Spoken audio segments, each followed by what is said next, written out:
जय हिंद बच्चों। आज के इस वीडियो में हम बात करने वाले हैं ओम्स लॉ की। साथ ही साथ हम पढ़ेंगे electric resistance and the factors those are affecting the resistance. Start करते हैं। फर्स्ट टॉपिक है हमारा ओम्स लॉ। अब देखिए, अगर हम ओम्स लॉ की बात करें तो ये ओम्स लॉ क्या होता है इसको समझते हैं। सपोज आपने पढ़ा हुआ है कि whenever potential is applied across the ends of any conductor then current will pass through it. Suppose ये एक कंडक्टर है हमारे पास और इसके एंड्स के बीच हम क्या करते हैं, पोटेंशियल V अप्लाई करते हैं।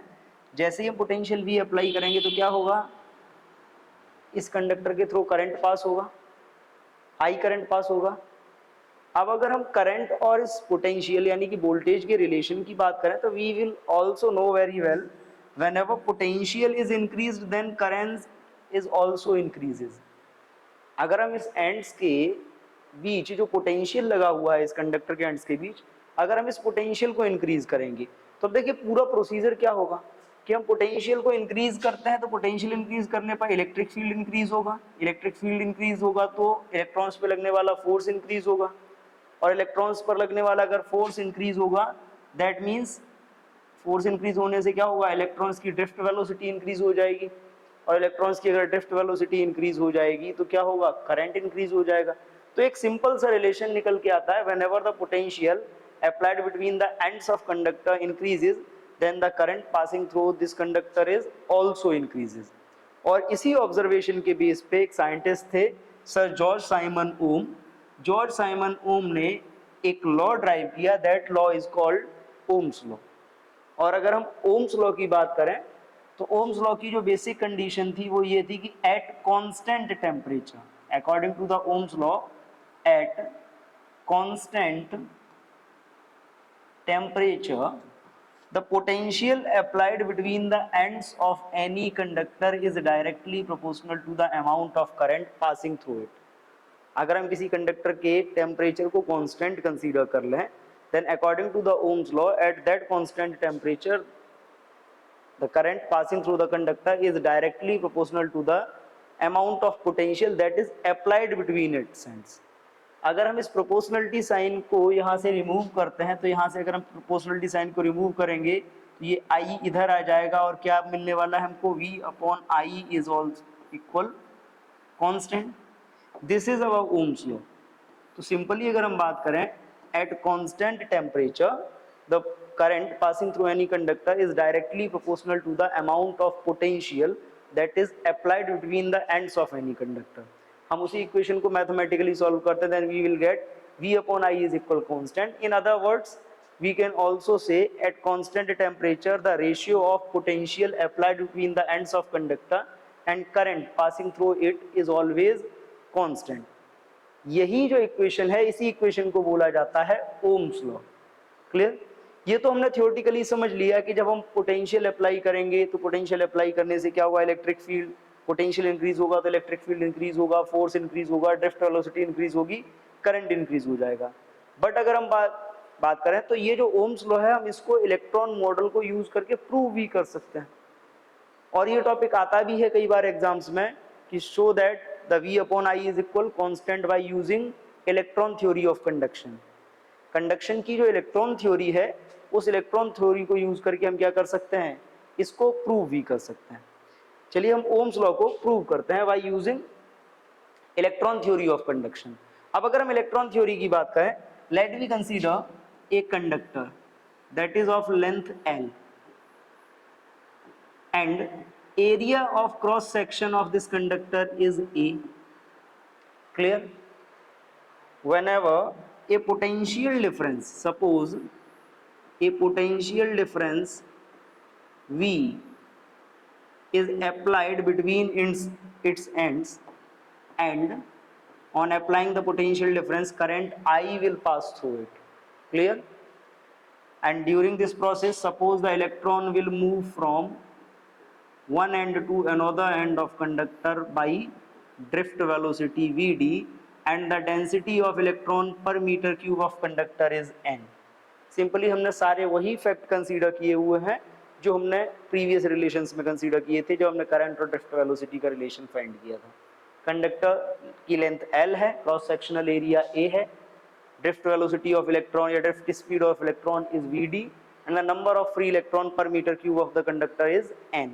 In this case अगर हम कंडक्शन थ्योरी को यूज करके ओम्स लॉ को प्रूव करने वाले हैं तो देखिए ओम्स लॉ का बेसिक फॉर्मूला हमको क्या मालूम है, V upon I is equal constant. हमको V और अपॉन I का रेशियो चाहिए, तो V और I के रेशियो के लिए अब सिंपल सी बात करते हैं। नाउ इलेक्ट्रिक फील्ड क्योंकि आपने पोटेंशियल अप्लाई किया है तो कंडक्टर के अंदर इलेक्ट्रिक फील्ड इंड्यूस हुआ होगा। इलेक्ट्रिक फील्ड इनसाइड कंडक्टर कितना इलेक्ट्रिक फील्ड प्रोड्यूस होगा कंडक्टर के अंदर, E is equal V upon L। आपको मालूम है इलेक्ट्रिक फील्ड इंटेंसिटी इक्वल होती है पोटेंशियल ग्रेडियंट के, क्लियर। तो E is equal V upon L and अगर हम बात करें and current passing through it, current passing through it, अगर करंट की बात करी जाए तो अब देखिए इस कंडक्टर से कितना करंट पास हो रहा होगा, आपको मालूम है I इज इक्वल होता है NEA VD। VD क्या है, यहाँ पे ड्रिफ्ट वेलोसिटी है, हम VD की वैल्यू यहाँ पे प्लेस करते हैं। VD की वैल्यू प्लेस करेंगे तो क्या होगा, I is equal NEA, VD की वैल्यू होती है small e into tau upon m into capital E, clear. ये हम इसको सॉल्व करते तो ये क्या हो जाएगा, I is equal NE, E into E हो जाएगा E square A tau upon m into E की वैल्यू आपको मालूम है क्या है, V अपॉन L। अगर हम इसको सॉल्व करें तो इसको सॉल्व करने पे हमको क्या मिलने वाला है, I is equal NE square A tau upon L into M, clear, और ये V, क्लियर। तो करंट के फॉर्मूले में हमने वैल्यूज प्लेस करी तो ये सॉल्व करने पे हमको क्या मिला, I is equal NE square A tau upon L into M into V। I को आप इधर शिफ्ट कर लीजिए V अपॉन I के लिए, ये पोर्शन आपका उस तरफ शिफ्ट हो जाएगा। तो जब आप इसको शिफ्ट करोगे, शिफ्ट करने पे क्या आने वाला है, जैसे ही आप शिफ्ट करोगे तो आपके पास क्या आएगा, V upon I is equal क्या होगा, L इंटू M। अब देखिए I आपका इधर गया तो ये सब कुछ इधर आएगा, ये सब कुछ जब इधर आएगा तो ये जो L इंटू M अपॉन में था ये ऊपर आ जाएगा, और NE स्क्वायर एटा ऊपर था ये अपॉन में चला जाएगा, तो L into M upon NE square Etah, clear. Now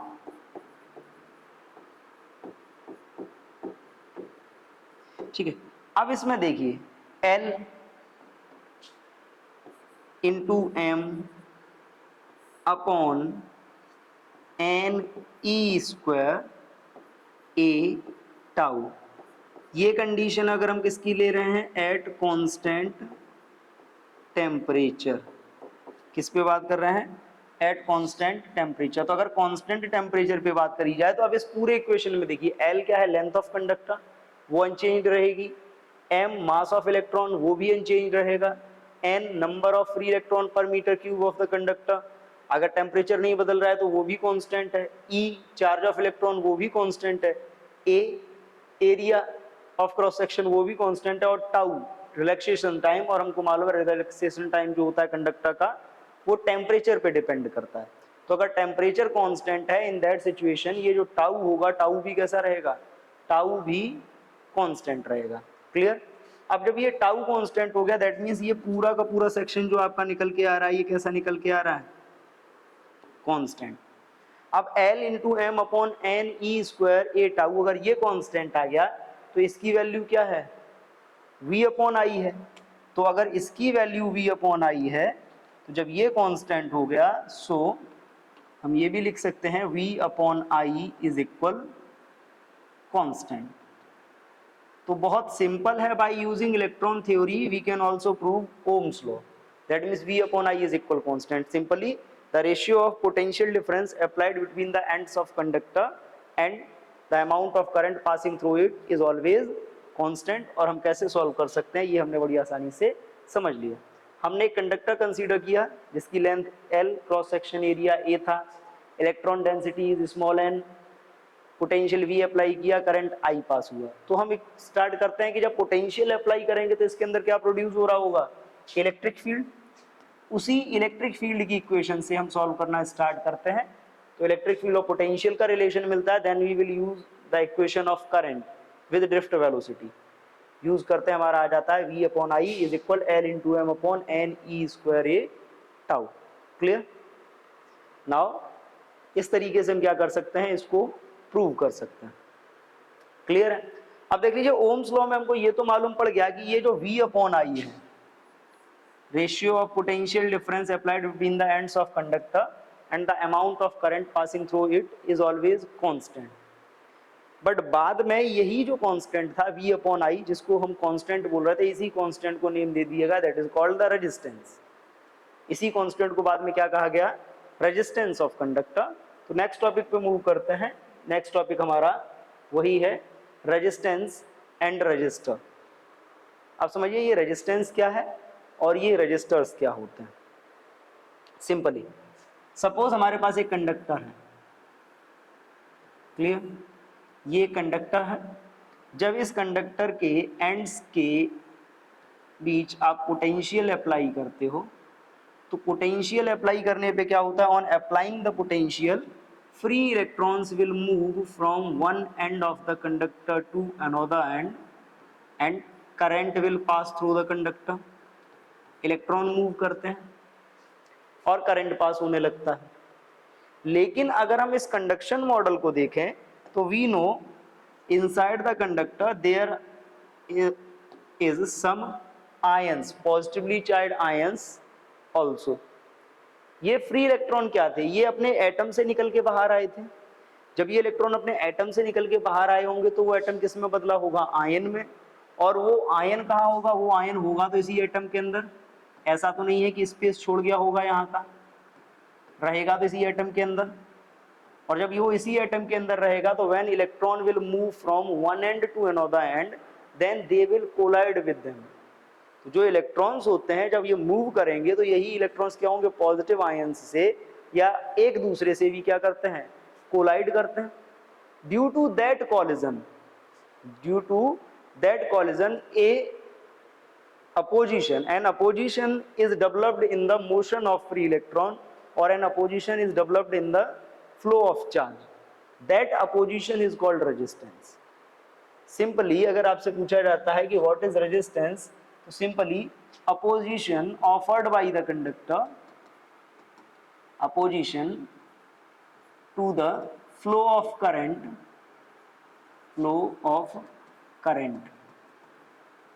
in conductor. Simply opposition offered by the conductor to the flow of charge or to the flow of current inside it is called resistance. But if you are asked what is the cause of resistance, क्या cause है resistance का, तो simply whenever free electrons will move from one end to another end of conductor, then during their motion they will collide with positive ions and each other. This collision will offer an resistance, this collision will offer an opposition to the flow of charge. ये जो collision होता है ये क्या करता है, charge के flow को एक opposition ऑफर करता है, चार्ज के फ्लो को अपोज करता है। So this type of opposition is called resistance. Simply clear। अब बात आती है रजिस्टर की। What is resistor? तो resistor is a device that is used to offer the resistance in any circuit. Conductors में रेजिस्टेंस होता है, बट जब किसी हम एक्सटर्नल सर्किट की बात करते हैं और सर्किट में हमें रेजिस्टेंस डेवलप करना होता है, तो सर्किट में रेजिस्टेंस प्रोवाइड कराने के लिए, सर्किट में रेजिस्टेंस कनेक्ट करने के लिए हम एक डिवाइस यूज करते हैं। दैट डिवाइस और that instrument is called register. A device or an instrument that is used to offer the resistance to the circuit is called resistor. Clear? Simply जब आपसे बात करी जाती है resistance की, तो suppose the potential difference applied between the ends of conductor is V and the amount of current passing through this conductor is I. In that case the resistance of conductor is equal to the potential ratio of potential difference between the ends of conductor to the current passing through it. Clear? जब हम Ohm's law की बात कर रहे थे तो हमने क्या बोला था कि यही जो V अपॉन I का रेशियो है, इसी रेशियो को क्या बोला जाएगा? इसी रेशियो को बोला जाता है resistance. Simply the resistance of conductor R is equal V upon I, and we know from the previous formula कि V upon I must be equal L into M upon N E square A tau. Clear?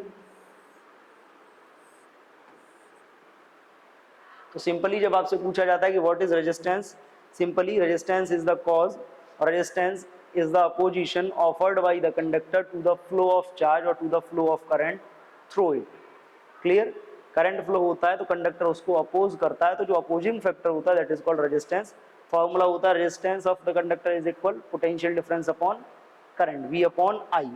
अब अगर आप यहाँ से बात करते हो इस रेजिस्टेंस के लिए, तो देखिए V अपॉन I के फॉर्मूले से अगर हम इसकी यूनिट फाइंड करें तो रेजिस्टेंस की यूनिट होती है वोल्ट पर एम्पियर, और इसी वोल्ट पर एम्पियर को बोला जाता है ओम, और ओम का जो सिंबल होता है वो होता है omega. Clear? It is the unit. Unit क्या है? वोल्ट पर एम्पियर और ओम. क्लियर? आगे मूव करते हैं और समझते हैं. क्वेश्चन है, अब देखिए रेजिस्टेंस से ही रिलेटेड एक क्वेश्चन आ गया कि for a wire R upon L is equal 1/2 and length of wire यानी कि L is equal 5 centimetre. If potential difference of 1 volt is applied across it then current through the wire will be. क्या find करना है? Current through the wire. अब एक simple सी बात समझिए, ये जो आपको क्वेश्चन दे रखा है बेटा, ये एम्स एग्जाम में, एम्स का जो एंट्रेंस एग्जाम होता था 2019 में आया था, यानी कि ये कॉम्पिटिटिव लेवल का क्वेश्चन है.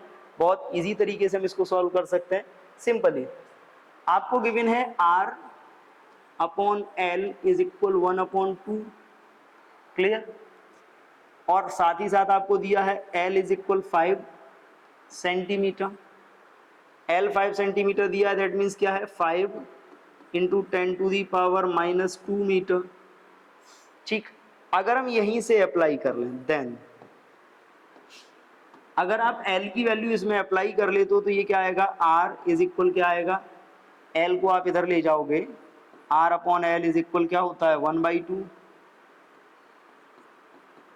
तो आपका हो जाएगा R is equal L/2. L की वैल्यू, L उधर पहुंच गया था, L की value 5 into 10 to the power -2 upon 2.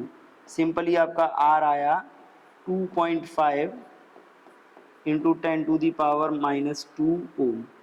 Clear? ये आया आपका रेजिस्टेंस.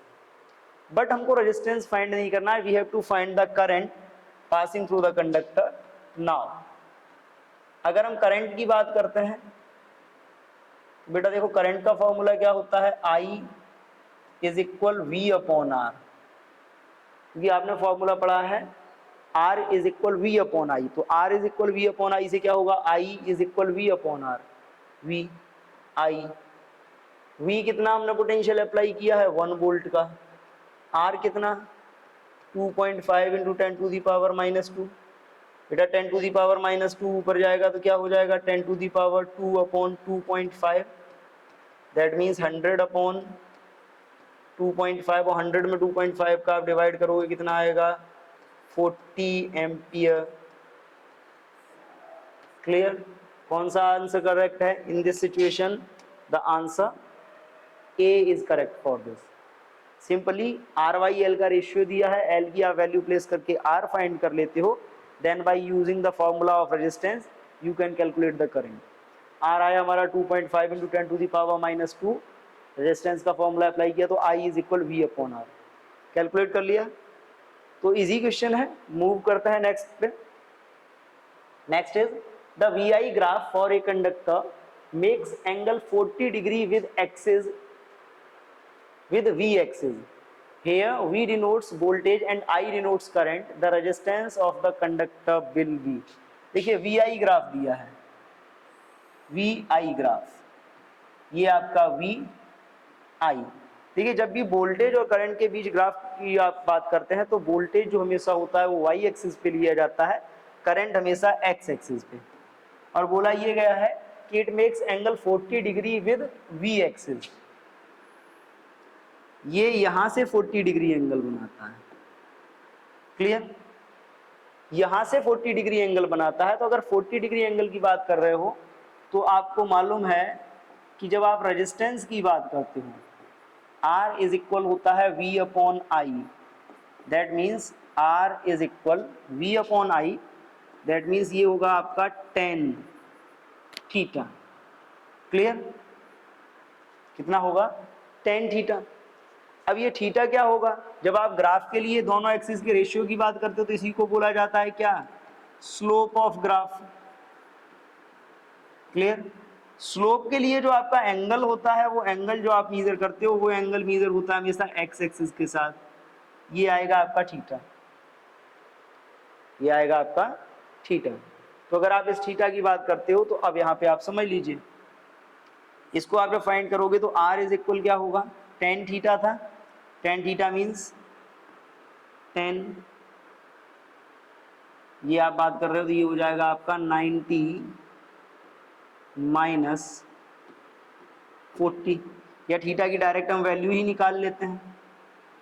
थीटा की अगर हम यहाँ पे वैल्यू की बात करें तो ये जो थीटा आएगा, ये थीटा कितना आएगा आपका? ये आएगा आपका 90 माइनस 40, 90 माइनस 40 का मतलब है 50 डिग्री।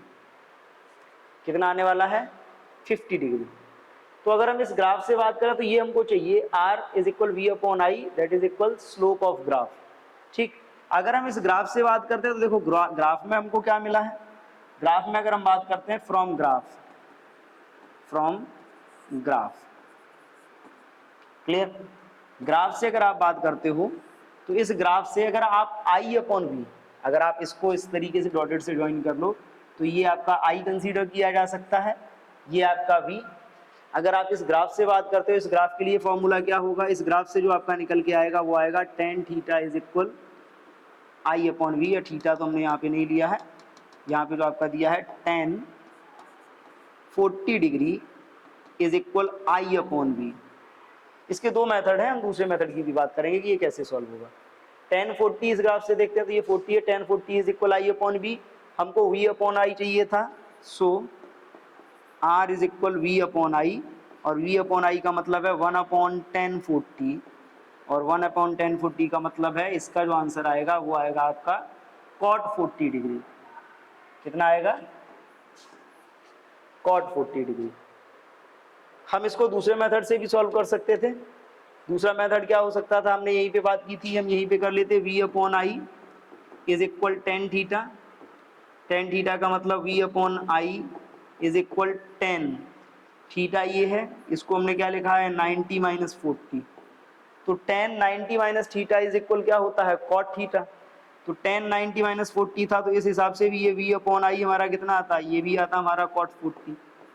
तो आप किसी भी मेथड से इसको सॉल्व कर लो, आंसर जो होगा आपका वो cot 40 ही आएगा। क्लियर?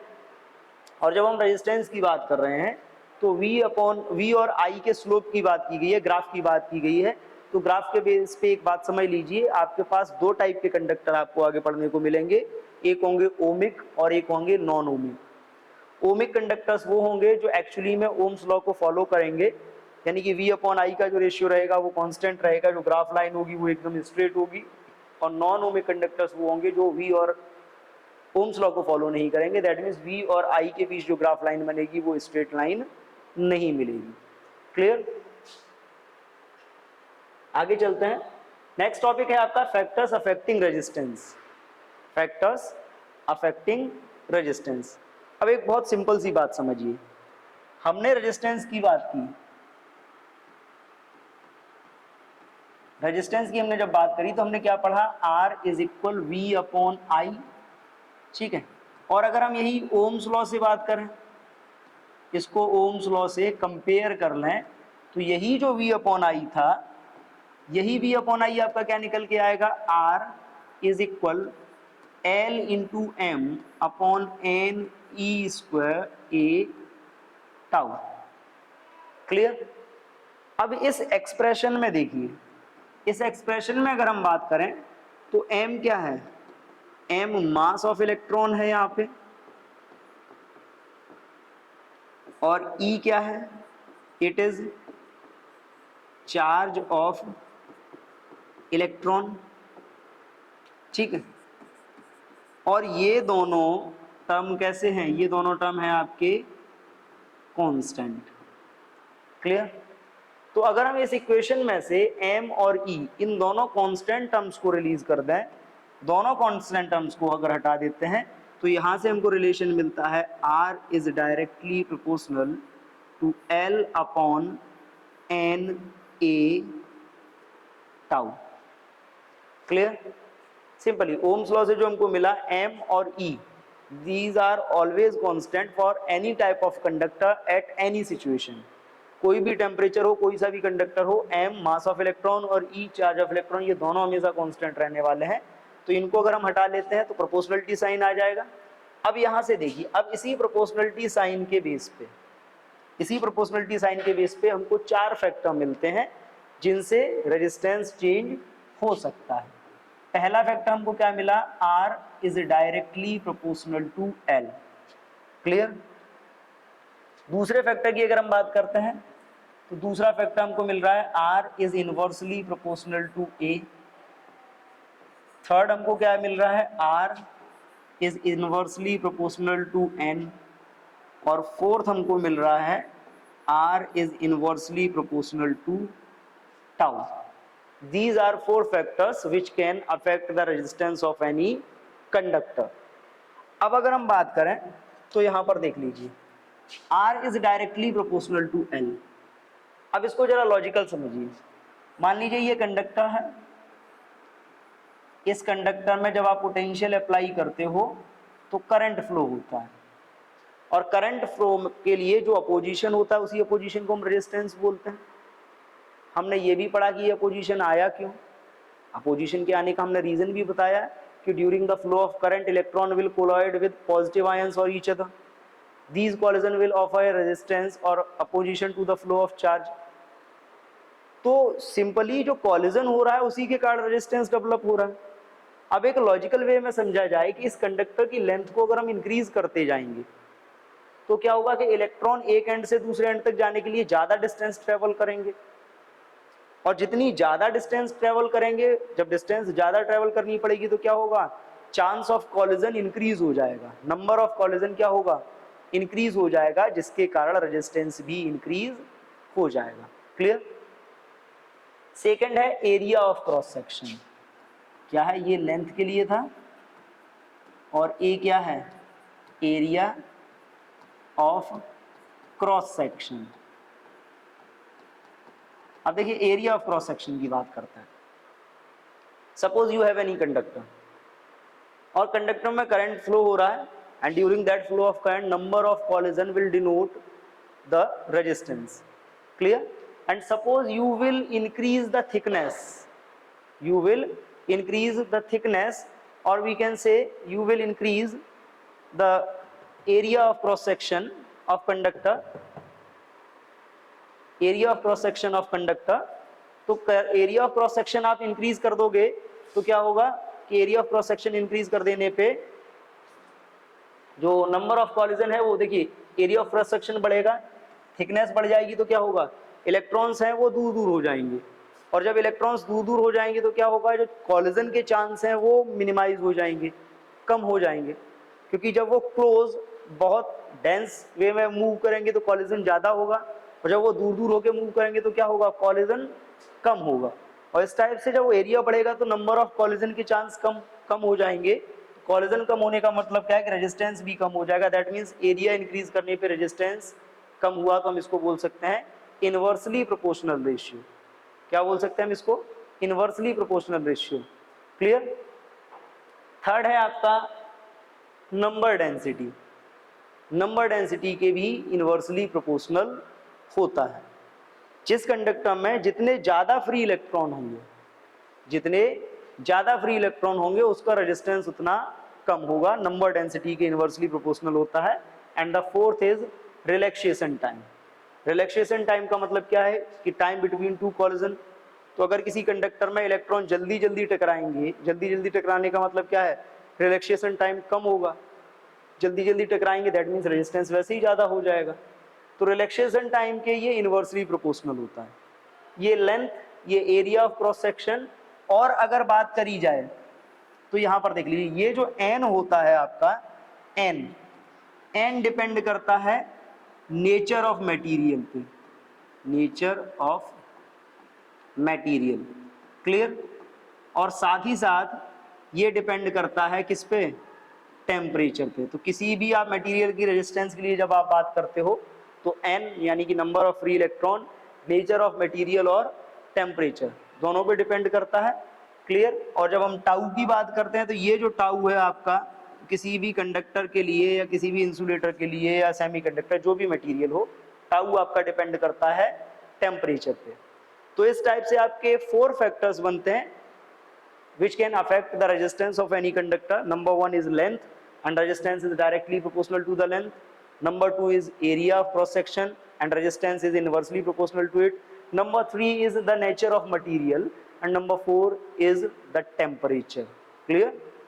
But temperature और nature of material आपका electron density और relaxation time के through resistance को affect करता है. So these are 4 factors. By changing them we can change the resistance of any material, clear. अब देखिए क्वेश्चन है, अगर हम बात करें फैक्टर्स की, जब हमने बात करी तो रेजिस्टेंस एक फैक्टर था, रेजिस्टेंस को चेंज करने वाले फैक्टर्स कौन कौन से थे, लेंथ। अब देखिए लेंथ और एरिया से रिलेटेड 2 या 3 टर्म हम समझेंगे जो बहुत इंपॉर्टेंट है, ठीक। हमने ये पढ़ा हुआ है कि resistance is directly proportional to length. अब मान लीजिए आपके पास ये एक कंडक्टर था और आपने इस कंडक्टर का रेजिस्टेंस कितना था, मान लीजिए R1 है, लेंथ कितनी है L। आप इस कंडक्टर को इंक्रीज स्ट्रेच करते हो, स्ट्रेच करोगे तो जब स्ट्रेच करने पे क्या होगा, स्ट्रेच करोगे लेंथ इंक्रीज हो जाएगी, मान लीजिए लेंथ डबल हो गई इसकी या ट्रिपल हो गई, जो भी होगी यहाँ तक। अब यहाँ पे अगर मन में ये ख्याल आ रहा है कि केवल लेंथ चेंज हो रही है तो ये गलत है। जब आप स्ट्रेच करोगे तो अगर लेंथ डबल हो जाएगी तो क्रॉस सेक्शन एरिया कितना हो जाएगा, हाफ। लेंथ अगर ट्रिपल हो जाएगी तो क्रॉस सेक्शन एरिया 1/3, क्योंकि किसी भी कंडक्टर का जो वॉल्यूम होता है वो कांस्टेंट टर्म होता है। इन दैट केस मान लीजिए आप इसको इंक्रीज करते हो लेंथ को स्ट्रेच करके, और इसकी लेंथ कितने टाइम कर देते हो, n टाइम्स कर देते हो। ये L है, अब की बार जो लेंथ ये L1 इज इक्वल L आपने ले रखा है, और L2 इज इक्वल आप मान लीजिए n into L, n times आप कर दोगे। जब आप लेंथ को n टाइम्स बढ़ा दोगे तो एरिया 1/n हो जाएगा, क्लियर। इन दैट केस अगर लेंथ के बेस पे आपको दिया जाता है तो एक रिलेशन हमको मिलता है, if length of conductor is stretched by n times, then इस कंडीशन में जो आपका रेजिस्टेंस होगा R2 इज इक्वल, आप डायरेक्टली कैलकुलेट कर सकते हो n square into R1, clear. R2 is equal n square into R1। आप इस फॉर्मूले से इसको डायरेक्टली कैलकुलेट कर सकते हो, या आप चाहो तो आप इसके लिए ये भी यूज कर सकते हो, R2 upon R1 is equal L2 upon L1 whole square, clear. आप इन दोनों में से कोई सा भी एक्सप्रेशन यूज कर सकते हो। अगर लेंथ को स्ट्रेच करके n टाइम्स कर दिया जाता है तो इसके लिए आपको डिटेल्ड कैलकुलेशन में नहीं जाना पड़ेगा, डायरेक्टली अगर n टाइम्स परफेक्ट रेशियो दिया है तो n स्क्वायर इंटू R1 कर लीजिए, और अगर परफेक्ट रेशियो आपको नहीं दिया है तो आप simply R2 upon R1 is equal L2 upon L1 whole square से कैलकुलेट कर सकते हैं। सेकेंड अगर हम बात करें, सेकेंड रिलेशन हमने क्या पढ़ा हुआ है, R is inversely proportional to area, ठीक है। और एरिया की अगर हम बात करें तो हमको ये मालूम है जो एरिया होता है वो कितना होता है, पाई R स्क्वायर, क्लियर। पाई R स्क्वायर है। इन दैट केस अगर हम बात करें तो हम ये भी लिख सकते हैं R is inversely proportional to the square of radius of conductor, square of cross section radius of conductor। क्योंकि कंडक्टर का जो क्रॉस सेक्शनल एरिया होता है वो कैसा होता है, सर्किल के शेप में होता है। सर्किल के शेप में होगा तो 1 पाई आर स्क्वायर, और पाई आर स्क्वायर से अगर आप बात करते हो तो आर इज प्रोपोर्शनल क्या हो जाएगा, 1 बाई आर स्क्वायर। इस केस में अगर आपसे बात करी जाती है तो इस केस में आप क्या कर सकते हो, इसमें if radius is reduced by 1 by n times, ठीक है। अगर किसी कंडक्टर की रेडियस स्ट्रेच करके 1 बाई n टाइम्स कर दी जाती है, दैट मीन्स हाफ कर दी जाए, 1 बाई 3 कर दी जाए, 1 by 4, 1 by 5, 1 by n times अगर कर दी जाती है, इन दैट केस अगर आपसे पूछा जाता है तो उस केस में आपका जो रेशियो होगा R2 is equal R1 into n power 4 into n power 4। Clear, n power 4 हो जाएगा। ये अगर आप n पावर 4 की अगर इसकी बात कर रहे हो तो n पावर 4 आ जाएगा। ये आपका लेंथ के लिए रेशियो आ गया, ये आपका किसके लिए आ गया, रेडियस के लिए रेशियो आ गया। ये जो फैक्टर्स हम बात कर रहे थे लेंथ और एरिया, वहां से ये फॉर्मूले निकल के आते हैं। अब चलिए इन्हीं फॉर्मूलों के बेस पे हम कुछ क्वेश्चन सॉल्व करते हैं। पहला क्वेश्चन हमारा दिया हुआ है, a wire of resistance 4 ohm is stretched to twice its original length, the resistance of a stretched wire would be। अब देखिए वैसे तो इसका एक डिटेल्ड प्रोसीजर है, बट सिंपली हमने अभी क्या बोला कि अगर इन शॉर्ट आपको सॉल्व करना है तो you can apply R2 upon R1 is equal L2 upon L1 whole square. करिए apply, R2 upon 4 ohm, clear. Stretch करके ट्वाइस कर दिया जाता है, that means 2L upon L whole square. L से L कैंसिल आउट हो जाएगा, क्या होगा R2 upon 4 Om is equal 2 का square 4, that means R2 is equal 4 into 4 कितना हो जाएगा 16 ohm. Simply by using direct method we can say the resistance of this conductor must be 16। Directly आप apply कर सकते हो, अदरवाइज आपके पास formula था लेंथ एरिया का कैलकुलेट करके, लेंथ ही करके आप कैलकुलेट कर सकते थे। क्लियर, आगे बढ़ते हैं, आगे चलते हैं। नेक्स्ट क्वेश्चन देखिए, a cylindrical wire is stretched to increase its length by 10%, calculate the percentage increase in the resistance. अब देखिए percentage increase in the resistance find करना है, तो लेंथ कितना इंक्रीज हुआ है 10%। हमने फॉर्मूला पढ़ रखा है R2 is equal upon R1 is equal L2 upon L1 whole power n। Clear, अभी यहाँ पे देखो, यहाँ पे आपको क्या दिया है, suppose L1 is equal L, L2 is equal क्या होगा L प्लस 10%। L प्लस 10% बेटा देखिए तो क्या होगा L2 is equal 1.1L, 1.1L। Clear, 1.1L कैसे आया, इन डिटेल अगर समझना चाह रहे हो तो ये समझ लीजिए, ये कितना L plus L into 10 by 100, 10% था, ये कैंसिल, तो L2 इज इक्वल क्या आएगा 10 प्लस 1, ये हो जाएगा आपका 11L बाई 10। क्लियर है, 11L बाई 10। जब ये 11L बाई 10 हो गया, अगर यही वैल्यू आप यहाँ पे रख के कैलकुलेट कर लेते हो तो यहाँ से आप निकाल लीजिए R2 upon R1 is equal क्या आएगा 11L by 10। Clear, 11L by 10 upon L, L2 आया है 11L बाई 10, L1 कितना था L होल स्क्वायर, L से L कैंसिल, जब आप इसको सॉल्व करोगे तो ये आएगा आपका R2 इज इक्वल, R1 इधर जाएगा मल्टीप्लाई हो जाएगा R1 इंटू 121/100। क्लियर। अब अगर आप परसेंटेज इंक्रीज देखना चाह रहे हो तो बेटा देखो, परसेंटेज चेंज, परसेंटेज चेंज के लिए आप क्या फॉर्मूला लगा सकते हो, R2 minus R1 upon R1। Clear. R2 minus R1 upon R1 into 100। Clear. अब देखिए, रखिए वैल्यू, आप वैल्यू रखोगे तो ये क्या हो जाएगा 121 R1 अपॉन 100। क्लियर।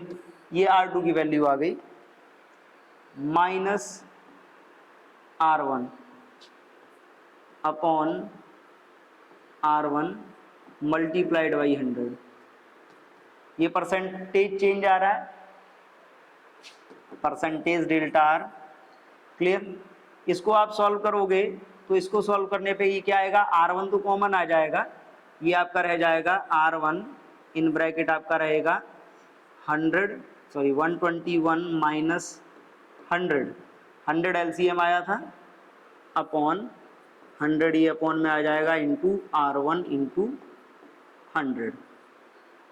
R1 से ये R1 कैंसिल, 100 से ये 100 cancel, then you can find the percentage change in resistance is equal, कितना आएगा 21। कितने परसेंट चेंज होगा रेजिस्टेंस, अगर रेजिस्टेंस के परसेंटेज चेंज की बात करी जाए तो रेजिस्टेंस का जो परसेंटेज चेंज आपका यहाँ पे आ रहा है वो कितना आ रहा है 21%। क्लियर। सिंपली आपने R2 फाइंड कर लिया और परसेंटेज चेंज का फॉर्मूला होता है R2 minus R1 upon R1 into 100। इससे जब आप सॉल्व करोगे तो ये आएगा आपका 21%। तो जो फैक्टर्स हमको दिए जा रहे थे उनको यूज करके हमने इनको फाइंड कर लिया। क्लियर। आज के लिए इतना ही, इसके आगे बात करेंगे नेक्स्ट वीडियो में। Thank you.